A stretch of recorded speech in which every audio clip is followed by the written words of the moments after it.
Hello, comment ça va aujourd'hui? Moi en tout cas je me porte très bien et ma semaine commence plutôt bien. Aujourd'hui nous allons parler de l'importance de la constance.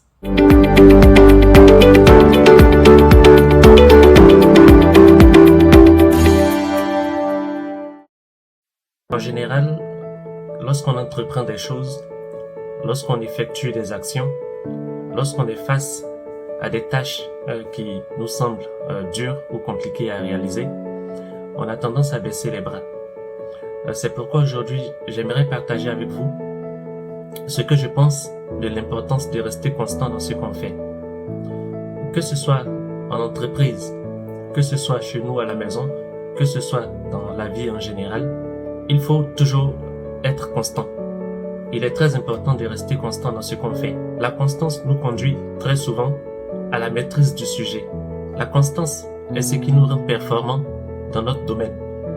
La constance est ce qui nous fait acquérir des compétences et de l'expérience. La constance est ce qui nous rend plus forts. Lorsque vous vous lancez dans une nouvelle activité, il peut arriver parfois que vous vous sentez un peu dépaysé, un peu dérouté. Et très souvent, quand on est confronté à ce genre de réalité, beaucoup sont ceux qui ont tendance à vouloir abandonner ou passer à autre chose. Alors que c'est justement là l'occasion de monter en compétence, d'apprendre de nouvelles choses, de se conforter dans les choses qu'on apprend. Au fur et à mesure qu'on apprend une chose très régulièrement, on devient forcément bon dans cette chose. Si vous faites une chose plusieurs fois sans jamais baisser les bras, vous aurez tendance à mieux maîtriser cette chose. Et bien au contraire, si vous faites 1000 choses à la fois, vous aurez tendance à ne maîtriser aucune de ces choses. C'est pourquoi il est important de rester constant dans ce qu'on fait. Tous ceux qui deviennent excellents sont des personnes qui ont exercé plusieurs fois la même chose.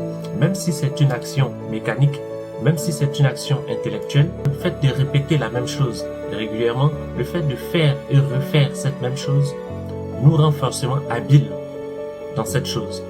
C'est pourquoi, par exemple, on aura des sportifs de très haut niveau qui sont constants dans l'entraînement, qui sont constants dans la quête de la performance. C'est pourquoi on aura de grands managers qui sont constants dans la quête du leadership.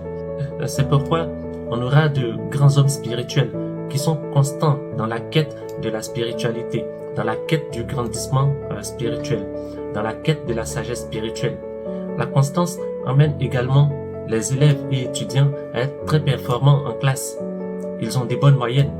Ceux qui sont constants dans les études, ceux qui sont constants dans les exercices, ceux qui sont constants dans le devoir, ceux qui sont constants dans leur apprentissage apprennent de plus en plus. Ils ne baissent pas les bras et à terme, ils deviennent forcément performants. Comme on le dit très souvent, il ne faut jamais baisser les bras. Cela signifie simplement qu'il faut continuer dans le chemin que nous avons emprunté. Même si ce chemin nous semble compliqué, même si ce chemin nous donne l'impression de faire des détours, il faut rester constant. C'est la constance qui va nous emmener à apprendre des choses. C'est la constance qui va nous emmener à évoluer dans ce qu'on fait. Parce qu'on aura acquis de l'expérience, parce qu'on aura acquis de nouvelles compétences, parce qu'on aura acquis de la maîtrise. Et c'est cette maîtrise-là qui va nous pousser indéniablement au succès, à la réussite dans tout ce qu'on entreprend. En étant constant, vous vous donnez les chances de réussir à coup sûr dans ce que vous entreprenez. Par contre, si vous avez tendance à vouloir baisser les bras dès les premiers obstacles, que ce soit dans un domaine ou dans un autre, vous ne risquez pas de réussir comme il le faut. Vous vous donnez les chances d'échouer.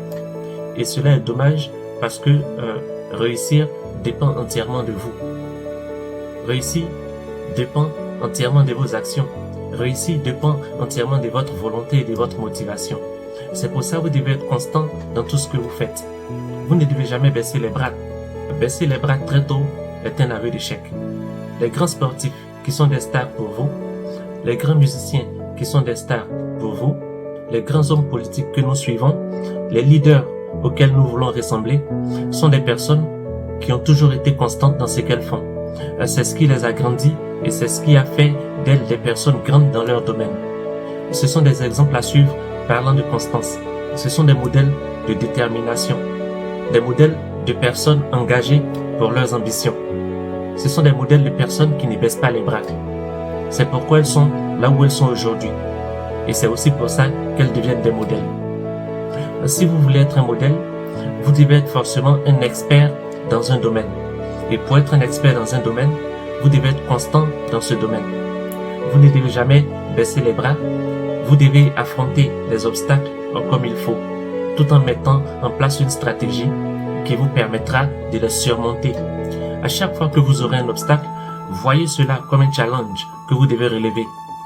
Voyez cela comme une opportunité de démontrer vos compétences, de démontrer vos capacités à aller de l'avant. La constance est une vertu qui vous garantit d'obtenir les résultats que vous espérez sur le long terme. Ne dit-on pas que la patience est un chemin d'or? J'espère que cette vidéo vous encouragera à rester constant dans ce que vous faites et à aller de l'avant du mieux que possible. Ne baissez jamais les bras et si vous avez aimé le contenu de cette vidéo, n'hésitez pas à la partager avec vos proches. Si vous n'êtes pas encore abonné, c'est le moment de le faire.